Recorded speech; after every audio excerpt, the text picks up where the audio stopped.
Todo comenzó cuando el ladrillo se convirtió en moneda y la ciudad en tablero. La gentrificación. Esa palabra de salón que suena como remodelación con champán en mano es en realidad una guerra territorial sin sangre visible, pero con víctimas que sangran por dentro.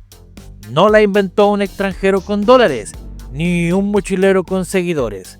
Nació del político que firma convenios en nombre del progreso, del desarrollador que sonríe en la portada de revistas de negocios y del vecino que vendió su casa por 2 veces su valor y luego lloró al pagar el triple por una renta a 5 cuadras. El monstruo se gesta en casa, bien vestido, oliendo a aftershave barato y con discursos de renovación urbana que en realidad son manuales de desplazamiento certificado. Los barrios no se gentrifican solos, hay toda una ingeniería detrás, digna de thriller político. Todo comienza con una calle olvidada que de pronto aparece en un video viral de turismo alternativo. Luego llega el café con nombre en francés, el mural financiado por alguna ONG cultural que nadie pidió y el agente inmobiliario que jura que el barrio está en proceso de transformación. Y sí, claro que se transforma. Las tortillerías desaparecen, las fondas cierran y los vecinos de siempre terminan atendiendo locales de autor donde antes eran comensales. No es invasión extranjera, es traición doméstica. El mercado no actúa solo. Se les suelta como perro sin correa cuando los gobiernos deciden que el valor del suelo vale más que las historias que lo pisan. La ironía es brutal. Mientras unos países envejecen y exportan sus jubilados al sur global en nombre del retiro digno, otros venden barrios enteros al mejor postor sin preguntar de dónde vienen sus dólares. No es su culpa que puedan pagar más. La culpa es del sistema que jamás protegió a los que ya vivían ahí. El verdadero pecado no es la presencia del extranjero, sino la ausencia del Estado. Los vendedores de patria sonríen mientras firman escrituras y celebran los impuestos que jamás se cobrarán por debajo del agua. Y mientras eso ocurre, los locales se vuelven verdugos de su propio barrio. En las zonas turísticas ya no hay tacos de 10 pesos, solo fusión mexicana a $25. La corrupción no está solo en la oficina del político, también vive en el mesero que cobra el doble si escucha acento, el taxista que infla tarifas porque vienen en euros y el arrendador que prefiere un vacío antes que un vecino moroso. La ciudad se vuelve parque temático para ricos y el pobre se convierte en guía involuntario, pagando con su vida diaria el costo de una postal ajena. La inflación no nace en Davos, sino en cada rincón donde alguien dice, yo también quiero cobrar eso. Cada vez que un local renta al doble porque el extranjero lo paga, cava la tumba de su comunidad. Y cuando ya no puede pagar el kilo de huevo, mira con rencor al turista, sin entender que él mismo firmó el permiso para su propio desalojo. La gentrificación es una profecía autocumplida. Hoy especulas, mañana te expulsan. Pero eso no sale en los discursos. Ahí todos posan para la foto mientras la ciudad se cae a pedazos detrás. El despojo empieza sin sangre, pero confirma, no en la protesta, sino en la notaría. Esa oficina sagrada donde el papel legaliza lo ilegal. No es el mercado, es el notario, sacerdote secular del poder, que firma con pulso tembloroso por tanto cobrar. Lo llaman seguridad jurídica, pero huele a teatro con tinta. Y los testigos, esas estatuas de carne que juran que todo estuvo conforme a derecho, son cómplices por omisión. El barrio comienza a morir desde la punta del bolígrafo. Los que lloran hoy por el barrio perdido fueron los primeros en venderlo, y lo hicieron por oportunidad, no por necesidad. Cuando el extranjero preguntaba el precio, lo doblaban. Cuando llegaron las propinas en euro, el lamento se fue. Alquilar por noche rendía más que vivir.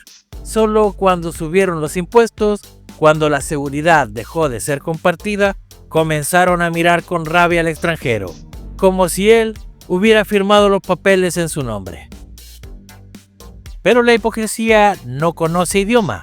Esa misma gente que clama contra el cambio ve Netflix, pide por Amazon, cena sushi y viste Zara o Shein. Dicen, no queremos que cambien el barrio, pero ya cambiaron todos menos su discurso. Acusan invasión cultural mientras sus hijos sueñan en inglés. Odian al extranjero, pero lo pagan con gusto en streaming. No es contradicción, es conveniencia mal disimulada.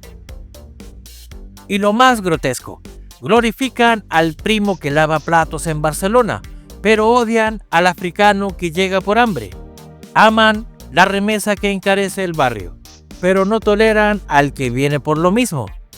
Migrar es heroico si es nuestro, pero invasivo si es de ellos. La gentrificación también es transnacional, solo que a veces llega en dólares por nostalgia y no por estrategia. Europa tampoco se salva. Mallorca es de los alemanes, Viena del check-in automático, Roma una tienda de souvenirs. La identidad no se perdió, se vendió, y los que firmaron no fueron los migrantes, fueron los locales con corbata que tradujeron patrimonio en saldo.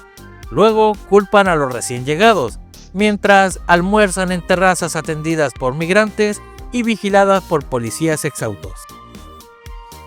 Regular esto no es imposible, pero sí impopular. El mercado ya no es libre, es una jauría con placa. La frontera ya no es una línea, es un algoritmo. No se puede expulsar al que está legal, ni tolerar al que destruye solo por ser residente. Pero tampoco se puede seguir fingiendo que esto es progreso. Hay que hablar de justicia, no solo de inversión. Cuidar el tejido social exige cirugía sin anestesia. Decirle a Europa que el patrimonio no se defiende con discursos. Decirle a América Latina que no se puede legalizar el despojo con firmas de muertos. Y decirle al mundo que tolerar el caos no es lo mismo que regularlo. Porque si no se actúa ahora, no quedará ciudad que proteger. Solo una postal y la amargura de haberla vendido. La gentrificación ya no necesita bulldozer. Le basta con un clic. Detrás de cada departamento con check-in automático hay una cadena de negligencia legal, complicidad institucional y codicia privada disfrazada de modernidad. Las plataformas tecnológicas, presentadas como soluciones innovadoras, son en realidad la coartada perfecta para encarecer la vivienda sin asumir responsabilidad. No ofrecen hogar, ofrecen simulacro. Y los gobiernos, en vez de limitar su expansión, les entregan medallas. Las convierten en socias del crecimiento urbano, mientras las familias hacen malabares para pagar la renta en su propio barrio. La hospitalidad se volvió industria sin rostro. Ya no hay anfitriones. Hay llaves electrónicas escondidas en macetas. Ya no hay bienvenida. Hay código QR. La ciudad que antes se recorría con vecinos, hoy se alquila por noche a desconocidos con estrellas en su perfil. Y cada vez que alguien lo celebra como turismo alternativo, lo que en realidad aplaude es la eliminación sistemática del tejido social. Detrás de cada reservación hay un residente menos. Detrás de cada experiencia local, una comunidad que ya no existe. Los desarrolladores lo saben. No construyen casas, fabrican mercancía para rotar huéspedes. Los nuevos edificios no tienen buzones, tienen lockers. No hay patios comunes, hay zonas de coworking con olor a desinfectante. No se diseñan hogares, se empacan activos.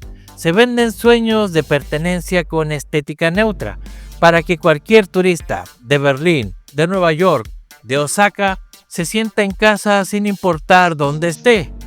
Esa es la nueva colonización, sin bandera, sin idioma, pero con wifi potente y cafetera italiana. Y mientras eso ocurre, los hoteleros, esos dinosaurios que antes devoraban destinos, ahora fingen indignación. Dicen que el problema es la competencia desleal, cuando durante años disfrutaron del monopolio, del soborno, de la doble tarifa. Callaron cuando tenían el control, pero ahora que el algoritmo los rebasó, se acuerdan del impacto social. Los mismos que vendían suites de $1,000 sin pagar impuestos por el servicio, que ahora exigen reglas. ¡Qué ironía! Lloran por la falta de regularización quienes se beneficiaron del desorden. El Estado, por su parte, ya no regula, maquilla, crea observatorios urbanos que no observan, oficinas de vivienda que no construyen e indicadores de justicia territorial que caben en un PowerPoint pero no en un contrato de arrendamiento. Simulan gobernanza mientras permiten que cada nuevo edificio tenga más cámaras que ventanas. Legalizan el despojo con la misma tinta con que prometieron inclusión. Y cuando llega la queja, crean un programa piloto. Otro, uno más, siempre piloto. Como si la ciudad fuera un simulador de vuelo y no un campo de batalla por la dignidad. Los alcaldes inauguran calles que nadie pidió, presumen desarrollos verdes construidos sobre humedales y hablan de Smart Cities, donde ya ni los ancianos pueden dormir. ¿Qué tiene de inteligente una ciudad que expulsa a quienes la hicieron habitable? ¿Qué tiene de moderno un barrio que todos los negocios cierran a las 6 porque a las 7 llegan los turistas con sus códigos de accesos? Si esto es progreso, entonces la barbarie era más honesta. Y aún así, siguen llamando renovación a lo que es reemplazo, revitalización a lo que es borrado, dinamismo económico a lo que es especulación. El lenguaje también gentrifica, disfraza el abuso con eufemismos. No dicen desplazamiento, dicen rotación de habitantes. No dicen encarecimiento, dicen revalorización. Palabras lavadas para limpiar al crimen sin ensuciarse las manos. Los medios de comunicación, claro, aplauden, venden reportajes sobre los nuevos barrios emergentes, mientras cierran redacciones por no poder pagar su propia renta. Celebran que una calle antes peligrosa ahora tenga galerías, pero no dicen que el verdadero peligro hoy es no tener contrato. Hacen perfiles de chefs que apuestan por lo local, sin mencionar que ese mismo chef desalojó a 4 familias para instalar su cocina abierta. El periodismo también fue gentrificado, cambió la investigación por lifestyle. Y entonces llegamos al colmo. Festivales por la defensa del barrio, patrocinados por bancos que financian los desalojos. Conversatorios sobre justicia territorial organizados en hoteles boutique. Coloquios sobre inclusión donde el catering cuesta más que un mes de renta. El activismo también cayó en la trampa. Se volvió evento, performance, selfie. El barrio se incendia, pero hay vino blanco y bocadillos sin gluten para todos. Porque el sistema aprendió a tolerar la queja siempre que no incomode. Acepta la crítica si viene en forma de panel. Celebra la protesta si termina antes de las 8. Le teme al silencio colectivo, pero adora el discurso fragmentado. Por eso tolera todo, menos el cambio real, porque cambiar implicaría frenar la ganancia. Y en esta guerra, la única bandera que se respeta es la del billete. América Latina no está siendo invadida, se está vendiendo por partes, con recibo fiscal y firma notarial. Aquí no hay conquista, hay subasta. No llegaron con barcos ni armas, llegaron con PowerPoints y acuerdos de cooperación técnica. Mientras, los barrios desaparecen, las élites celebran en convenciones de desarrollo sostenible auspiciadas por el mismo sector inmobiliario que envenena la raíz de cada comunidad. Y los funcionarios, felices, traducen el despojo en siglas BID, OCDE, ONU Habitat, y cualquier otra institución que se preste a legitimar lo ilegítimo con informes llenos de recomendaciones estratégicas. Porque en América Latina la gentrificación no se esconde, se institucionaliza, se lanza como política pública, se imprime en trípticos con diseños minimalistas y fotos de señoras indígenas sonriendo mientras son desplazadas. La vivienda popular ya no se construye, se maqueta, y cuando se construye termina en manos de fondos de inversión que la revenden 3 veces más antes de que alguien pueda dormir ahí. El pobre no desapareció, fue reubicado, descentralizado, exiliado al margen y rebautizado como beneficiario indirecto. Mientras tanto, las leyes urbanas se ajustan con precisión quirúrgica. Los usos de suelo se reinterpretan como si fueran horóscopos. Hoy eres zona verde, mañana zona mixta, pasado ya eres torre de lujo. Los ejidos se fraccionan con la misma facilidad con la que se firma un cheque sin fondo. Y los jueces, cuando no duermen, improvisan jurisprudencias que confunden propiedad con producto. Así, un techo ya no es un derecho, es un activo, y vivir en tu ciudad se vuelve un privilegio administrado por Excel. Y por si fuera poco, todo esto se justifica en nombre de la reactivación económica, porque no hay crimen urbano que no pueda lavarse con la palabra inversión. El alcalde entrega terrenos, el desarrollador agradece, el banco financia y el medio local lo cubre con avance histórico. Nadie pregunta por los desalojados. A nadie le importa que ese nuevo edificio solo pueda pagarla el 2% de la población. Mientras tenga jardín vertical y gimnasio comunitario, será portada. Pero el cinismo no termina ahí. Vienen los modelos de ciudad resiliente, las zonas de innovación, las acupunturas urbanas, lenguaje premium para maquillar que donde antes vivían familias, ahora hay espacios multiusos, con jardines que nadie pisa. Los arquitectos se toman fotos junto a niños descalzos que ya no podrán pagar el nuevo pan orgánico de la esquina. Los sociólogos hacen tesis sobre los efectos del desplazamiento, sin vivir en la zona. Y los académicos aplauden desde auditorios con aire acondicionado como se construye ciudadanía activa donde ya no queda ciudadanía. Y la ONU, por supuesto, aplaude, habla de derecho a la ciudad, pero firma convenios que destruyen ese derecho. Financia proyectos pilotos donde el 90% del presupuesto se va en consultorías y el otro 10% en pintar bancas. Declara ciudades inclusivas mientras borra los nombres de quienes las habitaron. La paradoja es brutal. Los mismos que diseñaron las metas de desarrollo ahora certifican la catástrofe con éxito.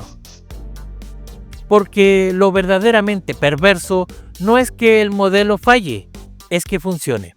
El sistema no está roto. Opera con eficiencia quirúrgica para desplazar, encarecer y lucrar.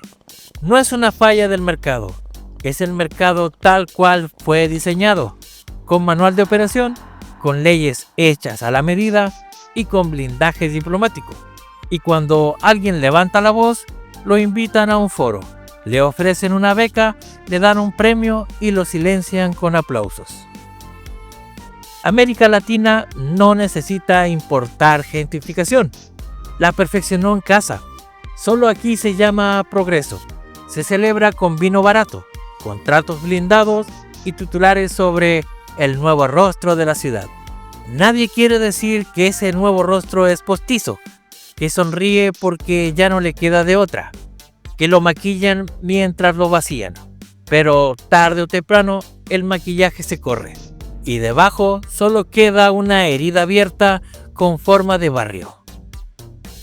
Y por si fuera poco, cuando las ciudades se saturaron de brunch y bicicletas, el mercado volvió la mirada al campo, pero no para cosechar, sino para invertir. Y así comenzó el nuevo ciclo de despojo, ahora con envoltura de vida sostenible. La gentrificación rural no llega con grúas, llega con camionetas híbridas, paneles solares, influencers descalzos y arquitectos que prometen mínima intervención mientras montan spa en terrenos sagrados. No traen desarrollo, traen rediseño. Porque para el nuevo urbanista espiritualizado, el campo solo es bello si se parece a Pinterest. Las comunidades rurales que durante siglos fueron ignoradas por el Estado, hoy son codiciadas por el mercado. Donde antes había tierra comunal, ahora hay glamping de lujo. Donde había cultivos, ahora hay centros de meditación con precios de hotel boutique. Y nadie parece recordar que esa tierra se trabajó con las manos, que ahora deben mudarse porque ya no pueden pagar el kilo de tortilla en su propia comunidad. Todo en nombre de la sustentabilidad, todo con certificado LED. El nuevo colono ya no viene con machetes, viene con yoga. Habla de regeneración del territorio, mientras compra hectáreas como quien llena el carrito del supermercado. Publica ensayos sobre el valor de la comunidad sin aprender el idioma de la región. Contrata chamanes por evento. Cree que vive una experiencia ancestral sin notar que está participando en el saqueo más elegante del siglo XXI. Porque ahora el despojo no se disfraza de explotación minera, se vende como turismo consciente. Los gobiernos felices lo permiten, porque no tienen plan agrícola, pero sí un mapa de zonas con potencial turístico. Cambian usos de suelo con la misma ligereza con la que se sirven otro mezcal artesanal. Promueven festivales de raíces donde ya no quedan raíces, solo marketing. El bosque se llena de cabañas, la montaña de retiros, el río de hashtag. Y cuando llega la comunidad a reclamar, le ofrecen ser guía cultural con primicia para cobrarle caro al turista de lo que le acaban de quitar. La ironía, como siempre, es brutal. Los mismos que llegaron buscando paz terminan destruyendo el equilibrio. El silencio se vuelve mercancía. La vista se convierte en argumento de venta. El aire puro se privatiza. La naturaleza ya no es recurso, ni espíritu ni territorio. Es producto premium. Se mide en metros cuadrados y en estrellas de reseñas. Y el campesino, ese ser invisible durante décadas, ahora es útil solo si posa para la foto o cocina con leña auténtica. Y cuando no hay resistencia, hay sustitución simbólica. Se imitan fiestas patronales, se alquilan danzas tradicionales, se venden recetas de la abuela como experiencia gourmet. La identidad se empaqueta, se alquila, se monetiza y luego se olvida, porque el objetivo nunca fue entender el lugar, sino usarlo como escenografía.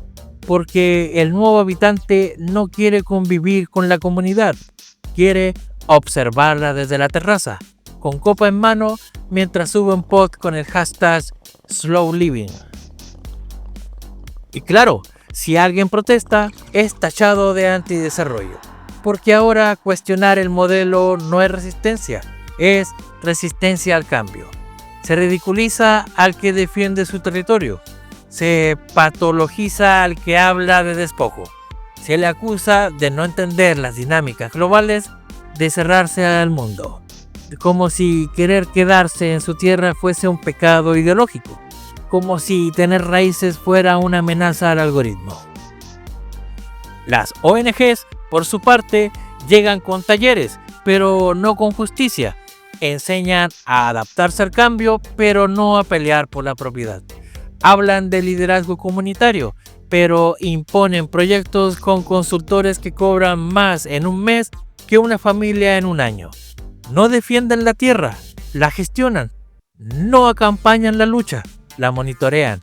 Y cuando la comunidad exige derechos, les ofrecen un diploma de participación. Porque en esta nueva etapa del despojo, la simulación es aún más perfecta. Se habla de armonía mientras se desplaza. Se presume inclusión mientras se excluye. Se firma cooperación mientras se ejecuta ocupación. El campo no fue olvidado, fue identificado como la próxima frontera del capital. Y nadie quiere frenarlo, porque nadie quiere perder su parcela de privilegio. El resultado es tan predecible como desolador. El campo se vacía de campesinos y se llena de proyectos. El bosque pierde árboles y gana terrazas. El agua deja de correr por acequias y empieza a llenar jacuzzis. Y cuando todo eso colapsa, se culpará al cambio climático. Nunca al inversor, nunca al arquitecto con aires de Salvador, nunca al gobierno que autorizó todo con una sonrisa y una exención fiscal.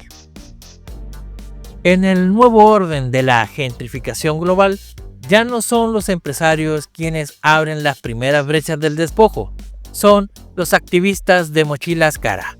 Llegan con discursos decoloniales, con libros de Marx subrayados en inglés y con una profunda angustia existencial que solo pueden sanarse en el corazón de un barrio latinoamericano auténtico. No buscan dominar, dicen, sino aprender, pero antes necesitan alquilar ese loft con ladrillo expuesto y balcón con plantas colgantes, porque la revolución, claro, también necesita estética. Estos expats progresistas no llegan como turistas, llegan como salvadores. Hablan de colectividad, de economías solidarias, de resistencia territorial, mientras pagan en dólares y se asombran de que el mercado local sea tan accesible. Jamás admitirán que eso para ellos es una ganga, para los locales es hambre. Se indignan cuando los confunden con gringos ricos, pero no cuando se les prioriza en filas, en rentas, en invitaciones. Su pasaporte pesa más que su discurso, pero el primero lo esconden y el segundo lo gritan. La gentrificación no les parece mal, mientras tengan huertos comunitarios y espacios para asambleas. No le llaman así, claro, prefieren reapropiación colectiva del espacio. Se integran al barrio sin integrarse a la pobreza. Compran local, pero no conviven. Participan en marchas, pero regresan a dormir a un Airbnb con filtro de agua y servicio de limpieza. Denuncian la desigualdad en talleres de autogestión, donde el café cuesta más que el almuerzo de un vecino. Son la izquierda boutique del siglo XXI. Y ahí están, ocupando espacios culturales que antes fueron vecindades. Usan galerías que antes eran panaderías. Organizadores de círculos de lecturas donde antes se hacían reuniones de vecinos. Promueven festivales inclusivos donde nadie del barrio puede pagar la entrada. Lo suyo no es invasión, es ocupación ideológica. Visten como el pueblo, hablan como el pueblo, pero viven muy por encima de él. El disfraz les queda cómodo, como el pantalón de lino comprado en la tienda del comercio justo que paga injusto. Y cuando alguien los interpela, se defienden. Yo no soy como los demás. Yo apoyo la causa, yo estoy aquí para aprender. Lo dicen desde terrazas amuebladas que jamás podrían pagar si vivieran con un salario local. Se sienten incómodos cuando se habla de gentrificación, porque saben que su presencia acelera el proceso. Pero también saben que nadie se los dirá de frente, porque son los que ahora gestionan los espacios, los fondos, las redes, porque aprendieron que la mejor forma de colonizar es hablar el idioma de la resistencia. Al sistema le encantan, son su coartada perfecta. El desarrollador los usa como vitrina de inclusión, el político como muestra de cosmopolitismo, la academia como ejemplo de intercambio cultural. Su mera existencia convierte el despojo en proyecto de diálogo intercultural. Y ellos, mientras tanto, escriben ensayos sobre lo complejo que es vivir en Latinoamérica sin dejar de pedir comida por aplicaciones. Porque lo suyo no es hipocresía, es miopía afectiva. No ven que el barrio los mira como anomalía, como intrusos bien hablados. No entienden que la comunidad no los necesita como curadores, sino como ausentes. Y cuando finalmente se van, porque siempre se van, dejan tras de sí una estela de cafés cerrados, rentas infladas y talleres de cerámica donde nadie hace tortillas. Pero eso sí, con todo documentado en Instagram y un texto final sobre lo difícil que es irse del lugar que ya considerabas tu hogar. Y el barrio que sobrevivió huracanes, crisis y abandono institucional no siempre sobrevive a esta ola de ternura neoliberal, porque no duele la llegada del rico, duele la del que dice estar de tu lado mientras firma contratos que te expulsan. El expat revolucionario no quiere destruirte, solo desactivarte, despolitizarte, conectarte a su red, bajarte de la tuya y luego, cuando ya no sirves como experiencia transformadora, seguir su camino espiritual hacia otro barrio con wifi y crisis habitacional. Si hay algo peor que el extranjero que compra, es el local que vende sin mirar, el que nació con apellido compuesto y cree que la ciudad es su herencia privada, el que no necesita pasaporte para gentrificar, porque ya tiene la escritura de media colonia desde hace 2 generaciones. Habla de rescate urbano, mientras cercena comunidades enteras con proyectos que presumen valor agregado. No necesita justificar sus privilegios, se educó para ejercerlos con fluidez y con firma. La élite local gentrifica con una precisión que da miedo. No compra con billetes, compra con contactos. No ofrece dinero, ofrece licencias. No necesita burlar la ley, porque tiene a los que la redactan. Son los dueños de la inmobiliaria, del periódico, de la universidad. Son los padrinos del urbanismo. Nunca aparecen en las fotos del despojo porque están detrás del lente. Mientras tú ves una cafetería nueva, ellos ya vendieron el edificio completo 2 veces. Estos no usan Airbnb, lo financian, no pagan renta, cobran dividendos, no rentan cuartos, compran manzanas. Y cuando el escándalo asoma, organizan foros, le ponen logos al desplazamiento, crean fundaciones para donar becas en la misma colonia que acabaron de elitizar. Todo con sonrisa, todo con red social. Son los que van a misa y a la gala del museo en la misma semana. Son los que exigen reordenamiento urbano cuando ya compraron el caos por adelantado. Y mientras los activistas resisten a pie, ellos rediseñan las ciudades desde maquetas en oficinas con aire acondicionado. Llaman renovación a lo que antes era expropiación. Se ofenden si alguien habla de desigualdad, pero celebran cuando su hijo estudia urbanismo sostenible en Londres. Venden la ciudad en porciones, como si fuera foie gras. Luego viajan a conferencias donde se quejan del populismo y del tráfico. La élite local no necesita violencia. Tiene tiempo. Espera a que el barrio se canse, se hunda, se rompa. Entonces llega con promesas de inversión. Compra barato, vende caro, factura en silencio. Y cuando todo se colapsa, culpa al ambulante, al migrante, al informal. Porque ellos jamás se equivocan. Solo hacen lo necesario para detonar la plusvalía. Palabras que huelen a cinismo, pero suenan a éxito en la junta directiva. Y claro, cuando llega el nuevo habitante, ese joven de clase media que cree haber descubierto un barrio emergente, no sabe que camina sobre ruinas maquilladas.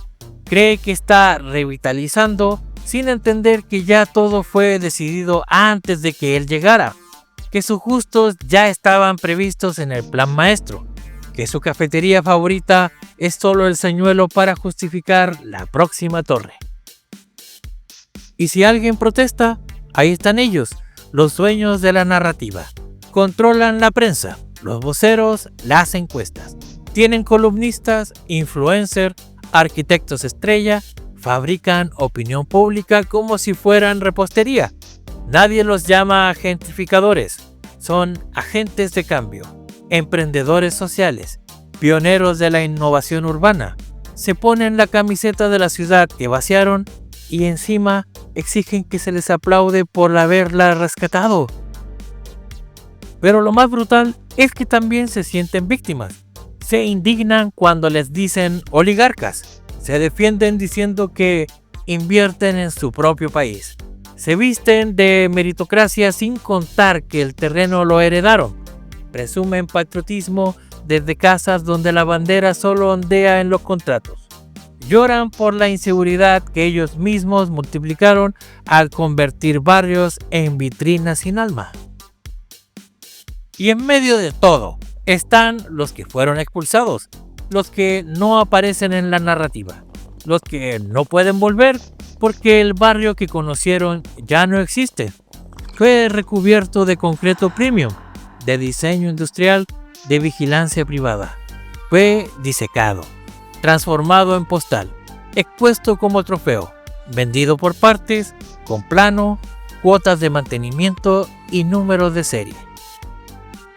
Ya no quedan esquinas sin historia, pero sí sin testigos. La ciudad entera se volvió un cementerio sin tumbas visibles, un catálogo de recuerdos disfrazados de oportunidad. Y en ese espejo roto que llamamos metrópoli, cada torre nueva es una lápida sin nombre. Nadie se despide del barrio que muere, solo se muda. Nadie vela su memoria, solo la monetiza, porque el despojo no necesita épica. Le basta con la firma del notario y el silencio de los vecinos. Los que aún caminan por estas calles no lo hacen por nostalgia, sino por inercia. Viven entre ruinas con fachadas de boutique, saludan al portero del edificio que los excluyó, compran en la tiendita gourmet que reemplazó la miscelánea de la señora Rosa y callan porque ya no se protesta, se sobrevive, porque ya no hay lugar para todos, solo para los que pagan con tarjeta y opinan con acento. La ciudad dejó de ser hogar y se volvió propiedad horizontal. ¿Quién firmó este destino? Todos. El político que vendió barato, el vecino que especuló a corto plazo, el arquitecto que dibujó sin memoria, el turista que pagó sin preguntar, el habitante que aceptó el despojo como paisaje. Porque aquí nadie se resistió con la furia necesaria, porque todos, en algún momento, prefirieron comodidad a comunidad. Y cuando se dieron cuenta, la ciudad ya tenía dueño, un dueño sin rostro, sin idioma, sin arraigo, pero con la escritura en regla. Y ahora que ya no hay parques donde jugar sin consumir, ni banquetas sin logotipo, ni barrios sin logos, muchos piden regularización. Llegaron tarde. El incendio no solo avanzó, rediseñó el mapa. El tejido social fue reemplazado por manuales de convivencia. El mural de protesta fue tapado con pintura maté. Y la memoria comunitaria fue escaneada, impresa en postales y vendida en ferias de diseño. Esto ya no es ciudad, es una réplica, una maqueta a escala del capital. Y los que aún resisten son pocos, son viejos, son tercos. Y por eso son peligrosos, porque recuerdan, porque no quieren vender, porque aún preguntan quién autorizó que el edificio tapara la luz, que la plaza se volviera estacionamiento, que la escuela cerrara por baja matrícula. Molestan porque se niegan a la amnesia, porque no entienden cómo algo que era de todos ahora tiene vigilancia privada.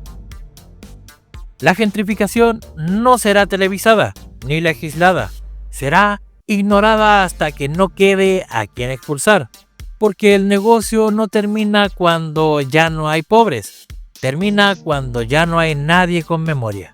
Y entonces, como siempre, los mismos que vaciaron el barrio escribirán un libro sobre su valor histórico, fundarán un museo del despojo y cobrarán la entrada. Quizás un día alguien pregunte, ¿quién vivía aquí antes?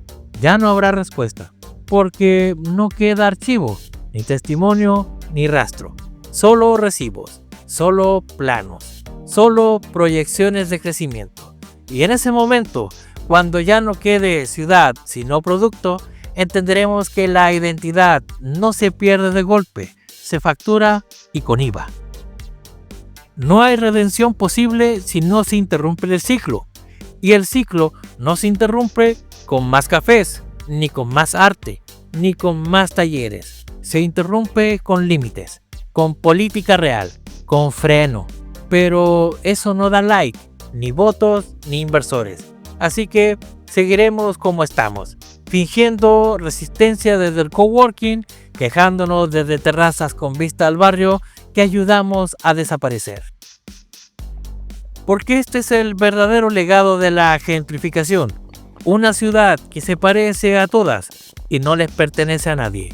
Un hogar sin lenguaje común, un mapa sin puntos de encuentro y una historia narrada por los que llegaron tarde, pero con más capital narrativo. Y así termina todo, no con una explosión, sino con una reservación confirmada.